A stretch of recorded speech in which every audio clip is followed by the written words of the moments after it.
going on, my people? It's your boy, Mr. Getting It Done. We are out here on the weekend, crossing our T's, dotting our I's, setting things up for a beautiful week to come. However, I wanted to make this quick video to address something that I think that people deeply underrate, okay? Or maybe just don't understand.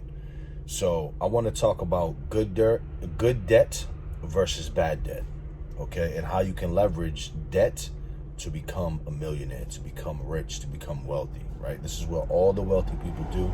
And I don't think enough people talk about it. And I don't think enough people understand and can grasp the concept of how you can, debt. What do you mean debt? How can you leverage debt to get rich? Like, it's kind of like to some people, it may be like an oxymoron, you know what I'm saying? So, okay. So good debt is debt that you're using to create a source of income stream from, right? That's good debt. Good debt that is paying for itself. Good debt that is generating income for you, i.e. real estate property, right? If you go out and you buy a 3-family property, that property is creating passive income for you. You have a mortgage on the property if you didn't pay for it cash. So you're in debt to the bank, right? To $200,000 or $300,000, but you're creating a passive income every week off of that bad boy, right? So that's good debt because that debt is making you money. Bad debt, credit card that you go out, you buy sneakers, you buy belts, you buy clothes, stuff that doesn't make you money. So now you're adding debt, right? Because when you go out and you put all this stuff on your credit card, you're now taking on debt that's not serving you, that's not doing anything for you. That's bad debt. Now you have to take your cash reserves to go and pay those shoes, those shoes, those shirts, those belts off, and that had zero service that it do to you, right? So now, when you start thinking of debt on a macro level, right? So you go out and you get loans and you get credit from banks to go out and invest in your future, right? So the more that you go out and get debt to invest in your future, to build your wealth, is how rich people become rich and how the wealthy become wealthy.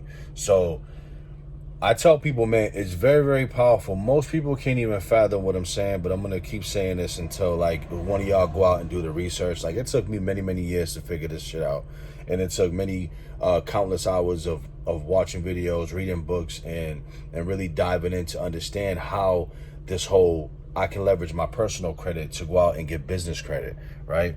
So I went out and I knew that, okay, as a credit specialist, I specialize in helping people, as a credit coach, helping people repair their credit or restore their credit rather. You know what I'm saying? How can I use this to benefit myself in business? So when you understand that business credit exists and that you can go out and get business credit for your business by leveraging your personal credit as a personal guarantor, so you basically guarantee the debt, right? So I guarantee that I will be responsible for this credit card in the name of my business if for whatever reason I default. Okay, cool. That means you're a personal guarantee. You personal guarantee the debt. You personally guarantee the debt that your business is not going to default. And as a result, Chase, here's 50 grand. Bank of America, here's 75 grand. Right? That's what happens when you go out and you apply for a business credit card with a major bank, with a major financial institution, and you have good credit, and you just started a business. They're going to give you these lines of credit. Business credit gives you anywhere between 10 to 15 times more than on the personal side, right? Because you're a business. So the lending practices are different. Banks are going to lend more to businesses than they are to individuals. Jesus, man. Somebody write that down. It's a motherfucking nugget. Okay? So I encourage everybody, right? So I did the whole 9-to-5 thing. I went and, I did 20 plus years in the restaurant industry, man. I did the 9-to-5 thing, but, as my man Gary Vee says, not work your 9-to-5, but in then 5 to 10, work on your craft. Right? So that's what I was doing. You know what I'm saying? From 5 to 10, I was building my craft. I was building my knowledge. I was educating myself. I was coming, you know what I'm saying? I had a business credit card before anybody can even fathom in my circle what the hell that was or how that got it. You know what I'm saying? That's how far advanced I was when it came to this stuff. I was literally putting in the work right, to absorb all this knowledge and to make these moves. I got the knowledge, I went out and applied it, right? Because if you don't apply the knowledge, then it's just dead. It's a waste of time. So everything that I was learning, I went out and applied it, and I confirmed that it worked, and then I just duplicated it over and over, man. Once you get the blueprint, you just copy and paste. You don't reinvent the wheel, okay? So you go out, you start a business. So even if you're working a 9 to 5, that's cool. But go out, start a business, register it with your Secretary of State, right? LLC, single member, right?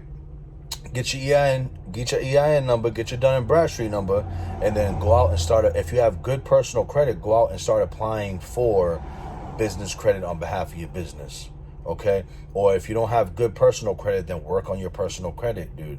I tell people, credit is the new currency. Credit is king, right? Credit is the new dollar. Credit's not going anywhere. We're going into a cashless society. It would behoove you to try to comprehend how credit works, because credit is what makes this world go round. So once you understand that, you go out and you fix your personal credit, then you can dive in and start building your business credit. So let me ask you this, right? So you have good personal credit, right? And you start your business, your LLC, and you go out. So you're allotted 6 inquiries within a 12-month period. So you go out and you apply for 6 credit cards, right? You're allotted 6 inquiries per 12-month period. Let's say you have 0 because you haven't been looking for credit because you're responsible. That's what responsible people do that have good credit. They're not credit thirsty. They're not going out racking up inquiries. So let's say you have 0 within the last 12 months. So you go out and you get 6 cards because you can apply for 6.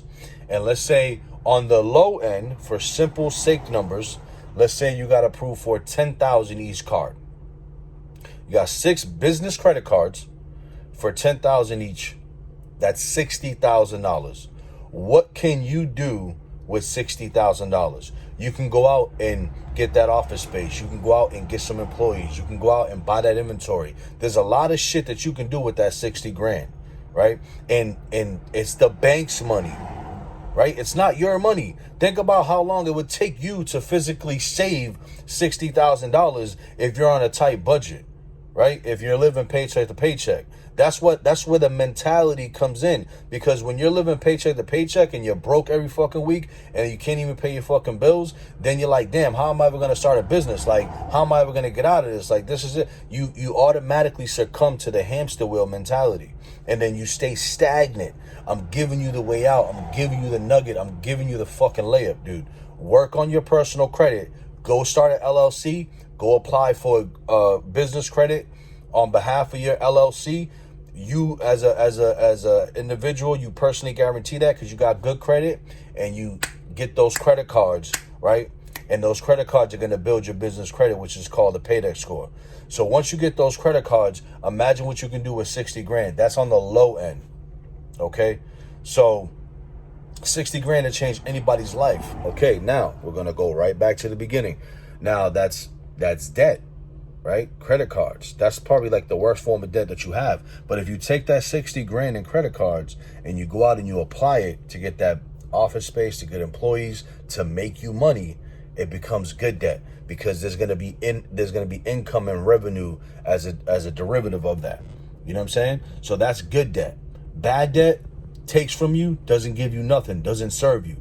Good debt, you use to make yourself money. So now you took that 60 grand that the bank gave you. All you did was use your personal credit.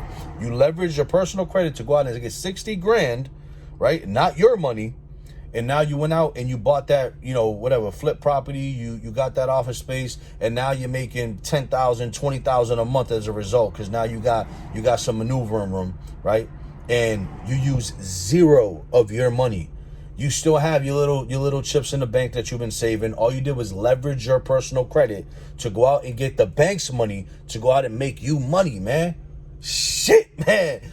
Woo, baby, I'm on fucking fire. I'm telling you, this is how the rich get rich, man, right? Take heed to what the fuck I'm saying. Rewind this, watch this shit 10, 20, 30 times. Let that shit sink in. Go out and do some research. I'm just scratching the surface with the information that I'm giving you. You know what I'm saying? Like, all the time and the money that I spent, I can't just give it to you. You know what I'm saying? I'm giving you enough to where you can go out and actually research this shit and change your fucking life. Stop bitching, stop moaning, stop crying. You know, I'm never going to do this, I'm never going to do that. You know, I can't do this, I can't do that. Can't's not even in my vocabulary. I don't even use the word fucking I can't, and I don't even think negative. You know what I'm saying? Everything that I put my mind to, I know that I can do, and I go out and I just do it. Right? I don't operate in fear. I'm not scared of losing money. I'm not scared of going broke. I'm not scared of any of that because I know I control my reality. I control my destiny. You know what I'm saying? As long as I'm armed with the right knowledge and education, you know what I'm saying? A well-informed decision is a better decision. A well-informed decision is a better decision than if it was uninformed. You know what I'm saying? If that makes sense. So just realize, man, you control your reality. You control your destiny. Stop crying. Stop complaining. Go arm yourself with the knowledge, right? Go look at what the rich are doing, right? And just copy and paste, man, right? Every billionaire on this planet is doing identical shit, just on a different scale. So go look at what they're doing and then put your twist on it and scale that bitch, right? The same thing with everything else. Look at every millionaire around you. They have multiple streams of income, right? So what does that tell you? You need to go get multiple streams of income, whether that be your side business, whether that be the stock market, whether that be whatever the case is, your 9 to 5, like you got to start stacking, you know what I'm saying? And getting multiple streams of income in order to create this residual income for the future that's going to create wealth for you, right? There's a difference between rich and wealthy, right? A rich person is working, and when they stop working, they stop getting paid, right? Example of that is a CEO of Walmart. He's rich, making millions, but once he stops working, if he gets fired, that's it.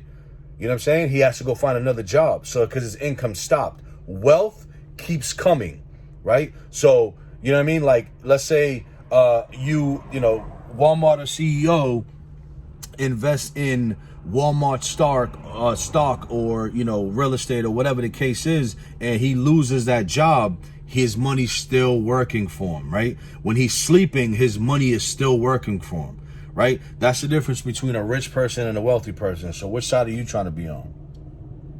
All right, my people, I'm done. I hope that was helpful. That was also a question that came in, so that's why I threw that out there.